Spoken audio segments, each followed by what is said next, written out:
Hi, Roy. My name is Dr. Evans. It's great to see you today. I appreciate it. It's very nice for you to take the time to fill out the paperwork. I know it can be kind of tedious. I understand that Neville Erdman referred you in. Yeah, well, fantastic. Yeah. Good friend of mine. Very nice. Well, I'll have to thank her for that.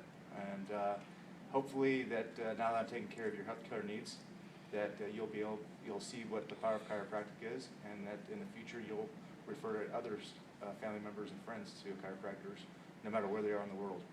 Okay? So first off, what we're going to do is we're going to talk about the basics of what we do. What we do is we protect the central nervous system. The central nervous system is made up of the brain, the spinal cord, and all the nerves that go to all the tissues in the body. What happens is you get a sensation, you touch something, it comes in one way, and then it goes all the way up to the brain through the spinal cord, and it gets a response and sends it back, and then you actually start moving that body part through the sensations you get. Does that make sense? Yeah, it does. So it's like if I touch something hot and pull Exactly. it back. That's Yeah, exactly okay, what happens. Yeah. And there's a number of structures that actually protect the spinal cord and the nerves. That's your spine. And a lot of times what happens is through some sort of trauma or maybe even you just sleep wrong. Sometimes those bones that protect the spinal cord, sometimes they move in a position that they're not supposed to be in. And so you get some discomfort, or you get like maybe a pinching on a nerve, and that might cause some tingling down your arm, maybe a headache. It can cause an earache. I mean, it can cause a number of things. If you look at the spine right here, you'll see there's a number of nerves that innervate different parts of the body. Do you understand what I mean by innervate? Explain that, would you? So what happens is the nerve comes from your spinal cord and it goes to retract, and then it'll actually control your hand, or it controls your eye movement. Okay. That's what I mean by okay, yeah. Okay. So there's actually a number of nerves in your neck, and they control everything that goes on in your head, all the way from your nose to your eyes, to your tongue, to your jaw movements, and then they actually go down and they control your arm movements and such. You have nerves in the middle of your back and upper back, and they control some of the functions in our body that we don't have to think about, like our heart beating, our lungs breathing, that sort of thing. And then they also innervate or control some of the muscles in the back as well. And then as you go down the spine, you're going to find nerves in the lumbars or in your lower back that's going to take care of some of your digestive issues, your leg muscles. Does that make sense? Yeah. Okay, fantastic.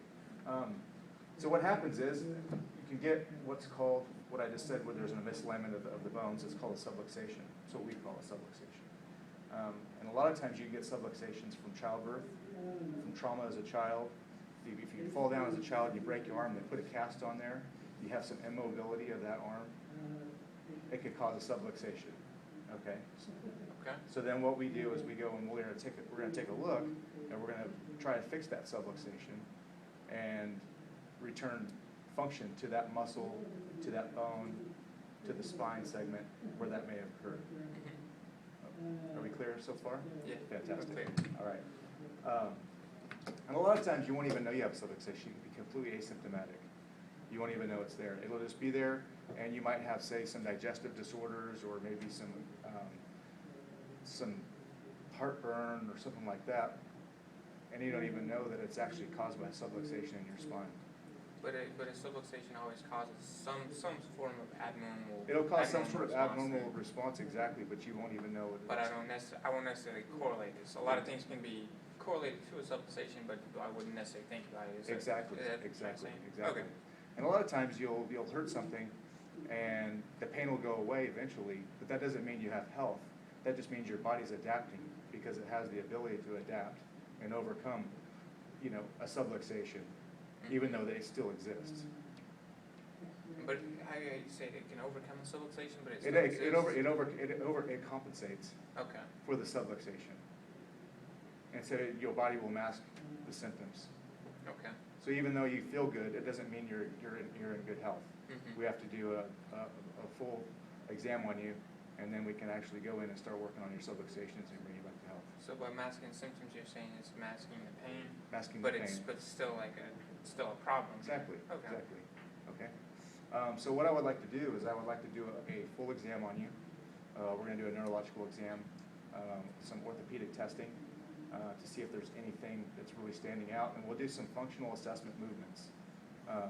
And then what I'll do is I'm going to do a complete workup on that, and then I'll have you come in on a later date. We'll make an appointment, and hopefully you can bring somebody in so that I can share what I've told you and what I'm going to tell you, and we can view the whole report of findings together, and get you going on a treatment plan. How does that sound to you? That sounds good. All right. Well, I'm going to send you out with some literature, and it's going to be a lot of literature. It's going to reiterate some of the things I've talked about today, but it's also going to help you help answer any questions you might have if I'm not available. Okay. Okay. Do you have any questions at all? No, I think you covered it. Fantastic. Well, it's great to meet you today. I look forward to seeing you again soon. I appreciate it. Bye.